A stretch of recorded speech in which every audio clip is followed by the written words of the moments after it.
আশা করি তোমরা আমার এই আগের ক্লাসটা দেখছো। সেটা ছিল প্রিপোজিশনের উপর। তো আমাদের এই কোর্সের সিকোয়েন্স অনুযায়ী আজকের ক্লাস হচ্ছে আমাদের আর্টিকেল নিয়ে। সো এখানে তোমরা দেখতে পাচ্ছ আর্টিকেলের টাইটেলটা হচ্ছে কোন কনসেপ্ট আর্টিকেল। হ্যাঁ, তো আমি আসলে এখানে আর্টিকেল নিয়ে কি বলবো, তোমরা অনেকেই পারো, ঠিক আছে। ক্লাস 6 থেকে শুরু করছো আর্টিকেল। তো যে জিনিসটা জানো সেটা আবার জানানো কোনো মানে হয় না। তো আমি আসলে কনসেপ্টটা ধরাই দিব বা মূল ফ্যাক্টটা ধরাই দিব, যাতে করে তুমি ওই যা জানো সেটার উপর বেস করে, এবং এখানে যেভাবে আমি যেভাবে প্রেজেন্ট করবো সেটা তোমাকে এমন হেল্প করবে যে তুমি কখনো আর্টিকেল ভুল করবে না। বিষয়টা এরকম, ঠিক আছে। এখানে এই জন্য এটার নাম দিচ্ছে কনসেপ্ট। তোমাকে কনসেপ্টটা যদি ভালো করে বুঝতে পারো তোমার আর্টিকেলটা একদম ইজি। ওকে, তো চলো শুরু করি। তো এটা হচ্ছে article, core concept article title. দেখো এখানে আর্টিকেল বলতে কি বলছি যে আমরা, হ্যাঁ, এই আর্টিকেল কিন্তু এই পত্রিকার যে আর্টিকেল ওটা না। হ্যাঁ, তো আমরা অনেকে যে আর্টিকেল পড়ি, হ্যাঁ, ওটা লিখে এরকম হয়। আসলে ওই জিনিসটা কিন্তু এই আর্টিকেল না। আবার আমাদের আইন যে আছে, আইনের এক একটা অনুচ্ছেদকে কিন্তু আর্টিকেল বলে, মানে অত নম্বর আর্টিকেল আছে, অত নম্বর আর্টিকেল আছে। তো এই আর্টিকেল কিন্তু ওটা না। আমরা জানি কোন আর্টিকেল নিয়ে আমরা কথা বলতেছি। আমরা ইংলিশে যা আর্টিকেল একটা গ্রামার টপিক আছে, আমরা সেটা নিয়ে বলতেছি। তো সেটা কি, খেয়াল করো। Have you heard the word determiner? Determine না, মানে নির্দেশক সম্বন্ধে আলোচনা করছো। ইভেন আমাদের বাংলা 9-10 যে বাংলা বইটা আছে ওইখানে কিন্তু নির্দেশক নামে একটা আছে, টা টি। হ্যাঁ, কখন টা হবে, কখন টি হবে, হ্যাঁ, কখন গুলো হবে, এরকম একটা বিষয় আছে না। এইগুলো কিন্তু নির্দেশক। অনেক আরো আছে, দল, দম, হ্যাঁ, পাল ইত্যাদি অনেক শব্দগুলো দেখছিলাম না আর্টিকেলে। সো ওই যে ওইগুলা অর্থাৎ নির্দেশ করবে যে একটা না অনেকগুলো, এটা বহুবচনের দিকে যাবে। মানে জিনিসটা কি নির্দিষ্ট নাকি অনির্দিষ্ট এরকম, ঠিক আছে। সো এই জিনিসগুলো নির্দেশ করবে। দেখো এখানে কি বলতেছে, ইসলা আবার আর্টিকেল আর হচ্ছে অ্যাডজেক্টিভের মধ্যে। অ্যাডজেক্টিভ কি করে, মানে একটা নাউনের দুর্গুণ অবস্থা বোঝায়। এখানে নাউনের কে নির্দেশ করবে, যেটা মানে তোমার নাউনটাকে নির্দেশ করবে, এটাকে নির্দিষ্ট নাকি অনির্দিষ্ট। এটা হচ্ছে এজন্য এটা লাইক আর্টিকেলের মতো। এন্ড এটা মডিফাই দা নাউন, এটা যেটা বললাম মানে নাম বা এগুলোকে। সো চলো, article is a kind of determiner which modify the noun. এটা হচ্ছে এখানে ডেফিনেশন দিলাম আমরা। এখন দেখো মূল বিষয়টা দেখবো। আর্টিকেল এ এন্ড দা, তো সবাই হয়তো পরিচিত। আসলে ট্রেডিশনালি কি করে, and the are known as the article, and that's true, ঠিক আছে। আর্টিকেল কিন্তু মানে এই যে দা, এ এন্ড দা, এইগুলোরই আর্টিকেল বলে, ঠিক আছে। এন্ড গ্রামাটিক্যালি আসলে কি বলে, this modifies the noun whether the noun is specific or non specific. So আর্টিকেলটা মনে হচ্ছে এটা কি করবে, যে নাউনকে মডিফাই করবে এবং বলবে যে এটা নির্দিষ্ট নাকি অনির্দিষ্ট। নাউনটা নির্দিষ্ট করে বলতেছি না অনির্দিষ্ট করে বলতেছি। এখন এই নির্দিষ্ট অনির্দিষ্ট বলতে আসলে কি বুঝতেছি, এটা একটা ফ্যাক্ট। হুম, যারা একটু অ্যাডভান্স লেভেলের লার্নার তারা এটা জানে। পৃথিবীতে যে যত শব্দ দেখতেছো না, প্রত্যেকটারই একটা রিয়েল এক্সিস্টেন্স আছে। হ্যাঁ, যেমন ধরো গাছ, তুমি তার পাশে একটা গাছ দেখতেছো, যখন আমি গাছ বলছি তার মানে ওই যে একটা গাছ যা আছে সেটাকে রেফার করতেছি, তাই না। পৃথিবীতে গাছ আছে। তেমন চাঁদ, চাঁদ যখন বলছি তখন কি আমি চাঁদকে রেফার করছি। এরকম কিন্তু প্রত্যেকটা শব্দে একটা জিনিসকে রেফার করে, একটা জিনিসকে নির্দিষ্ট করে। এখন এখানে খেয়াল করো, এই যে গাছ যে বললাম না, এখন আমি যদি বলি কোন গাছটা, তুমি তো গাছ বলা পৃথিবীতে এক্সিস্ট করে, কিন্তু কোন গাছটা সেটা কি স্পেসিফিক করে দিছো। হতে পারে তুমি এখন তোমার গ্রামে কোনো একটা পুকুর পাড়ে বসে আছো, তার সামনে একটা গাছ আছে, তুমি বলতেছো আমি একটা গাছ দেখছি। এখন তুমি কিন্তু দেখতেছো একটা গাছ, হ্যাঁ, তুমি ওটাকে নির্দেশ করতেছো, বা আশেপাশে তোমার ওই দিক পাশে দেখতেছে, কাউকে নির্দেশ করলা যে ওই যে ওই গাছটার পাশে যাও, তখন কিন্তু তুমি এটা নির্দিষ্ট করে দিলা, ঠিক আছে। তখন কিন্তু মানে যে এক্সিস্টিং বস্তুটা আছে সেটার পাশে তুমি নির্দেশ করেছো, কিন্তু অন্য মানুষ যখন এটা পড়বে শুনবে, তার কাছে কি এটা নির্দিষ্ট হবে। তো ওই যে ওই বিষয়টা, অর্থাৎ তুমি তোমারটা, তোমার এটা তো মূলত আর্টিকেল আমি পড়তেছি, আমি তো আর শুনতেছি না বা সামনে দেখতেছি না, ওই প্রেজেন্ট সিচুয়েশন তো আমার সামনে না, আমি বই পড়তেছি।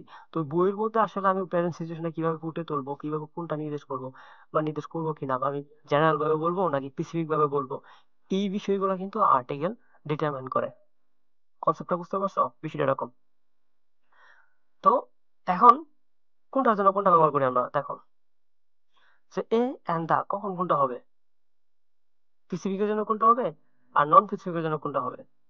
সেকেন্ড, ফর স্পেসিফাইং ইউজ দা, যখন কোনো একটা জিনিস নির্দিষ্ট করে বলবো তখন আমরা দা বলবো, এটা আমরা সকলে জানি, তাই না।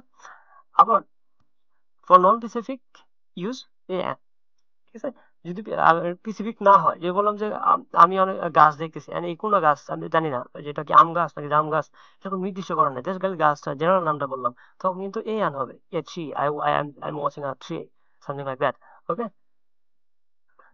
এইরকম আর কি। তো দেখো পরে আর কি আছে এখানে। যখন এইগুলো হচ্ছে এ এন্ড তার মধ্যে আবার একটা কোশ্চেন আছে না, যে অনির্দিষ্ট ক্ষেত্রে, যে এখানে কি হবে, তোমার সাউন্ডটা যদি হয়, যে নাউনটা ব্যবহার করছো ওই নাউনটার সাউন্ডটা যদি হয় সাউন্ড নট লেটার, ওকে, সাউন্ডটা যদি কি হয় সরি কনসোনেন্ট হয়, ঠিক আছে, সাউন্ডটা যদি কনসোনেন্ট হয় তাহলে তোমার কি হবে, এ হবে, এটা আমরা সকলে জানি।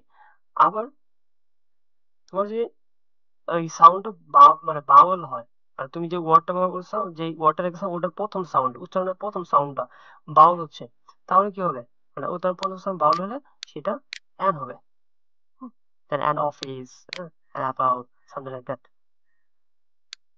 ওকে, সো এরকম আর কি, এই যে যে বাউল গুলো আছে এ, ই, আই, ও, ইউ, এইগুলো হচ্ছে লেটার, বাট এগুলোর উচ্চারণটা সেটা ফ্যাক্ট করতে হবে, লেটার কিন্তু ফ্যাক্ট না, ফ্যাক্টটা হচ্ছে মানে কনসেপ্টটা হচ্ছে উচ্চারণ বা সাউন্ড।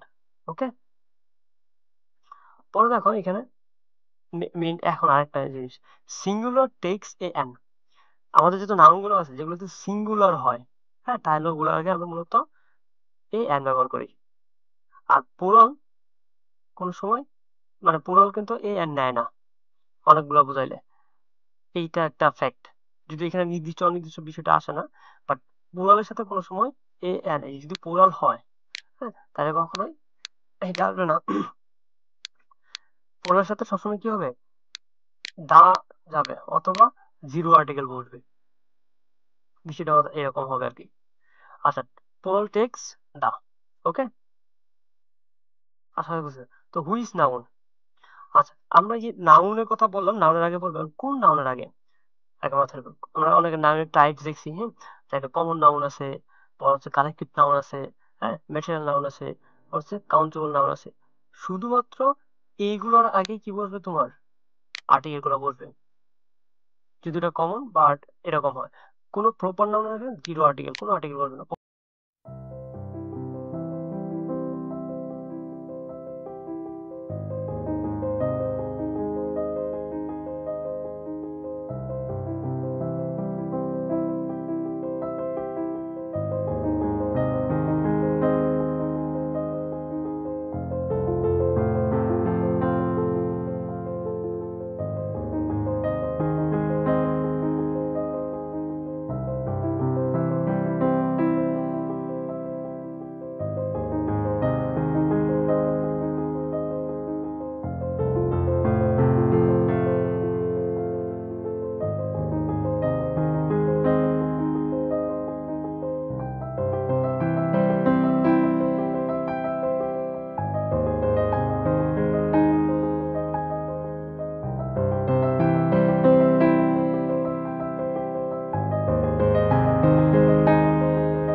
করবে।